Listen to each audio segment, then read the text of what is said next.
오늘 말씀 속에 보면 예수님께서 헌금에 대해서 말씀하시는 내용이 나오지요. 1절로 4절에 이 예수님의 헌금에 대한 말씀이 나오십니다. 예수님께서 헌금에 대해서 말씀하셨다라고 하는 것은 우리가 한 가지 생각해 볼 여지가 있는 것이 있죠. 무엇이겠습니까? 분명 예수님 당시 유대인들 사이에서 이 헌금의 액수를 가지고 혹은 헌금하는 것은 자기의 모습을 통해서 자기를 과시하려고 하는 풍조가 있었다라고 하는 것이죠. 헌금을 가지고 외식하는 모습이 있었기 때문에 예수님께서 그렇게 말씀하시는 거예요.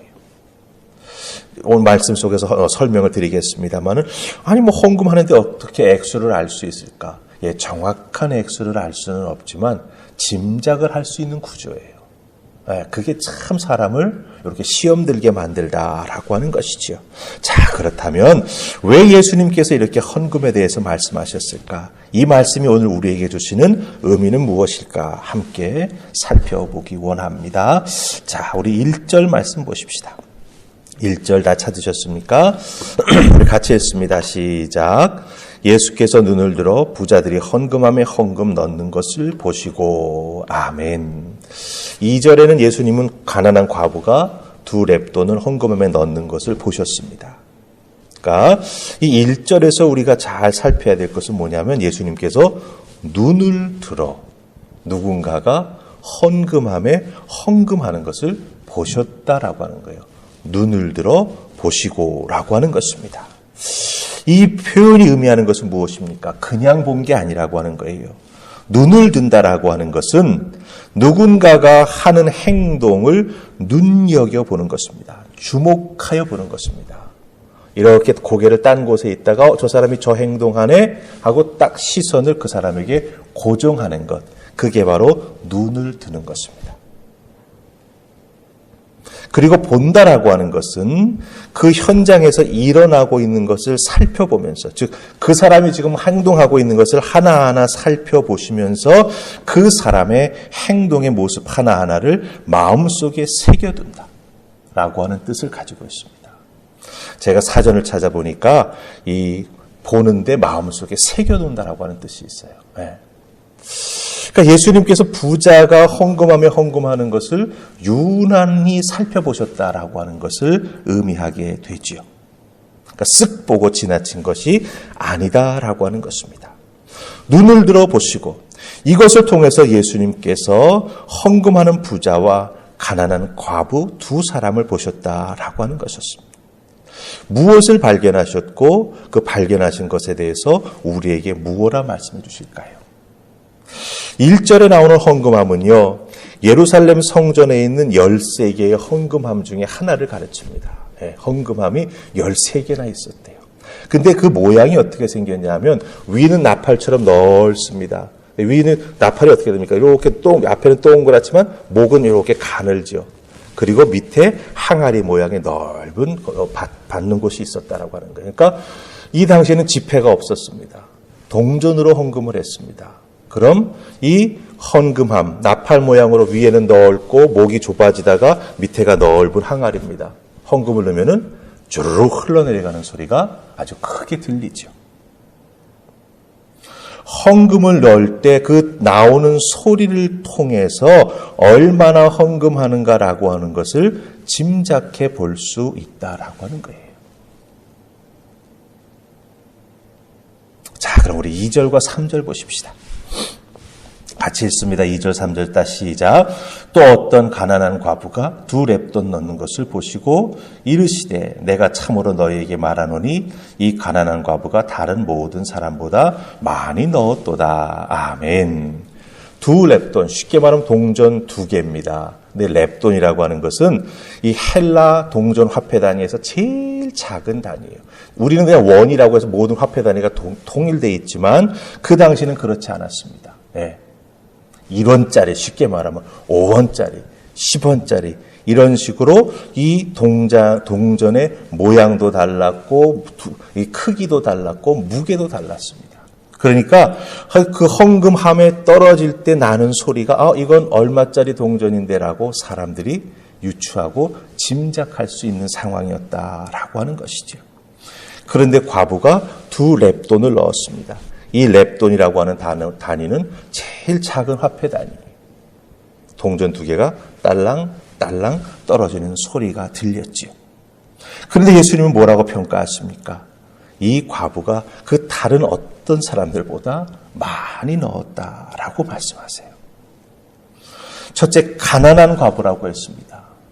이 가난한 과부라고 하는 의미가 무엇을 의미하는지 아십니까? 첫째, 유대인의 율법에는 과부가 되면은 상속받을 권리가 없어요. 네. 그때부터 자기가 자급자족해서 살아야 되는 거예요. 근데 자녀가 돌보아주지 아니하면 정말 가난한 상태로 떨어지게 된다라고 하는 거죠. 그 사람이에요. 네. 상속받은 것도 없고 돌봐주는 자녀도 없어서 정말 가난한 과부가 가장 작은 화폐 단위인 렙돈 2개를 헌금함에 넣었다라고 하는 거예요. 근데 여러분 잘 보세요. 예수님께서 헌금의 액수를 가지고 평가하시지 않습니다. 가난한 과부가 제일 많이 헌금하셨다라고 말씀하시죠. 액수로 평가하자면 당연히 부자가 더 많이 했을 거예요.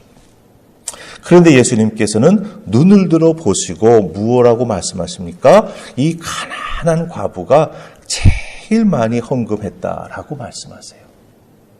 아니 그럼 제일 많이 했다라고 하는 그 기준이 무엇일까요? 예수님의 기준이 있으실 거 아니겠어요? 그렇죠? 우리 4절 말씀 보십시다. 같이 읽습니다. 4절 자 시작.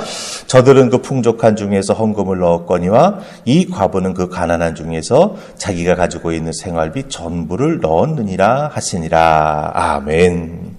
자, 여기서 전부라고 하는 단어가 아주 중요합니다. 전부. 부자는 풍족한 중에서 일부를 헌금함에 넣었다. 이 가난한 과부는 자기가 가지고 있는 생활비 전부를 넣었다. 이렇게 말씀하세요. 그럼 우리가 이 전부라고 하는 단어를 딱 접하는 순간 그럼 나도 전부 헌금을 해야 우리 예수님으로부터 칭찬받을 수 있나? 이 전부라고 하는 이 단어가 무엇을 뜻하는지 여러분 잘 기억하셔야 됩니다. 이 전부라고 하는 단어는 헬란 말로 파스라고 하는 단어인데요. 자기가 가지고 있는 것, 그 하나하나를 끌어모아서 전부를 뜻하는 것입니다. 네. 즉 과부는 2렙돈을 헌금함에 넣었지 않습니까? 자기가 가지고 있는 돈 하나하나를 다 끌어모아 가지고 전부를 드렸다라고 하는 거예요. 그러니까 자기의 삶에 있어서 자기가 살아가는데 꼭 필요한 것이었는데 그럼에도 불구하고 하나님 앞에 나아가 예배드리면서 헌금해야겠다라고 생각을 하고 그 전부 하나하나를 끌어모아 가지고 하나님 앞에 헌금을 드렸다라고 하는 거예요. 예수님께서 여기서 보신 것은 무엇입니까? 이 전부라고 하는 거예요. 그것을 끌어모으기 위해서 자기의 삶을 돌아보고 수치화된 결과가 아니라 하나하나를 끌어모으려는 그 마음과 믿음을 주님께서 주님 보셨다라고 하는 것이죠. 나 이거 하나밖에 없는데. 근데 주님 앞에 나아가 예배할 때 그 하나마저도 끌어모아서 하나님 앞에 드린다라고 하는 것이죠. 그 최선을 다하는 마음, 그 모습을 주님께서 보셨다라고 하는 거예요. 그렇기 때문에 여러분들 액수의 경중이 아니라 우리 주님께서 보시는 헌금의 가장 중요한 자세는 무엇입니까? 정말 내게 있는 가장 귀한 것을 내가 하나님 앞에 드려야겠다라고 하는 마음으로 그것을 잘 보관했다가 그것을 잘 끄집어내어서 하나님 앞에 가지고 나아가 그것을 드리는 것이 우리들이 가져야 될 헌금의 자세가 된다라고 하는 것입니다. 그래서 여러분들 신앙생활 속에서 헌금한다라고 하는 것이 부담으로 다가온다라고 한다면 한번 자기를 잘 돌아보아야 돼요. 나는 정말 이 과부의 마음으로 내게 있는 가장 귀한 것을 하나하나 끌어모아 가지고 내가 온 마음과 정성을 다해서 우리 하나님 앞에 올려드리고 있는가? 수치로 계산된 것이 아닌 내 마음과 내 정성이 다한 예물을 하나님 앞에 드리고 있는가라고 하는 것을 우리가 돌아보아야 한다라고 하는 것이죠. 삶이 넉넉하면 하나님 앞에 드리는 예물의 단위가 커질 수 있습니다. 그것도 귀한 것이죠. 하지만 그것이 자기의 마음이나 자기의 온 정성이 들어가는 것이 아니라 자기의 체면 때문이라고 한다면, 혹은 누구에게가 보여주기 원하기 때문이라고 한다면 그것은 우리 주님이 기뻐 받으시는 헌금의 모습이 아니다라고 하는 것입니다. 전부. 내가 가장 귀하게 여기고 있는 것 하나하나를 끌어모아서 내가 하나님 앞에 나아가 예배할 때 그것을 올려드린다라고 하는 것. 그것이 바로 예물의 모습이고 우리가 헌신하는 모습이 되어야 한다라고 하는 것 여러분 꼭 기억하시고, 하나님 앞에 나와 예배 드릴 때마다 여러분의 전부를 올려드리는 하늘품 앞편께 성도님들 다 되실 수 있기를, 새벽을 깨우는 여러분들 되실 수 있기를 주님의 이름으로 축복합니다. 아멘. 우리 기도하십시다. 주님 고맙습니다. 오늘 말씀을 통해서 저희들이 하나님 앞에 헌금하는 생활, 헌신하는 생활 어떻게 해야 하나 깨달아 알게 해주시니 감사합니다. 우리 주님께서는 우리가 헌금하고 헌신하는 것을 계량하지 않으셨습니다. 수치화하지 않으셨습니다. 전부를 하는지, 그 마음을 담아서 하는지, 가장 귀한 것을 주님께 올려드리는지 그것을 살펴보셨습니다.